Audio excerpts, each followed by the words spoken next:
खुलुमबाय आंनि मुङा जनानि दैमारि आं क'क्राझार आसामनिनो स' दिनैनि हाबाफारियानो जादों जों दिनै जोंनि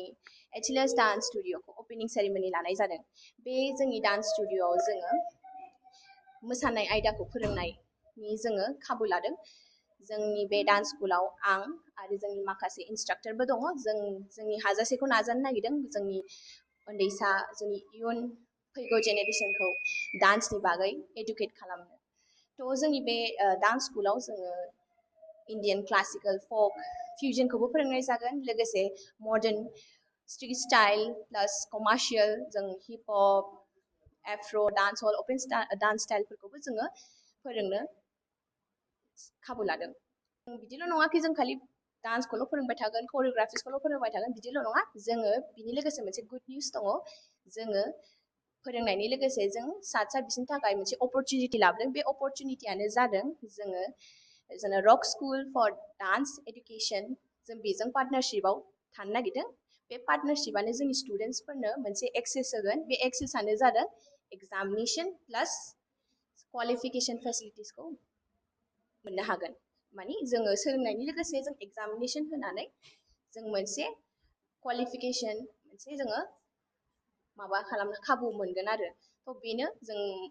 मोसानायनि लोगोसे जों मोनसे क्वालिफिकेसन डिग्रिबो लानो हागोन थ' बेनो मोसानाय बिदिनो गथ'फोरखौ जोङो इयुन जेनेरेसनखौ अपरचुनिटि मोन्थों होननानै जों बे माबाखौ बे स्टेपखौ जोङो आवगायदों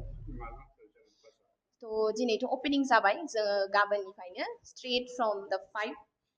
लानाय जागोन एभ्रि डे क्लासेसआ जोंना जेबो रेस्ट्रिक्सन गैया जे गोसो बायदि स्लट नोङो चुज खालामनानै लानो हागोन लाइक उइकआव जोंना 3 days लानाय जादों बाट जों रेगुलारलि जोङो प्रेजेन्ट थाखागोन खालि दा स्टुडेन्टनि सायावसो कि बबे डेटखौ चुज खालामो थ' जेबो रेस्ट्रिक्सन गैया एज बेरियारबो गैया जाय गोसोबायदि फैनानै इन्जय खालामफैनो हागोन आरो इन्जयनि लोगोसे गावबागावनि पेशन गावबागावनि प्रफेसनेल माबाखौबो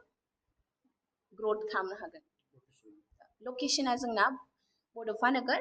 opposite Bodoland guest house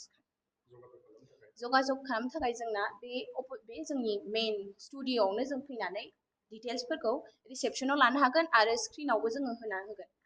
contact नंबरखौ yes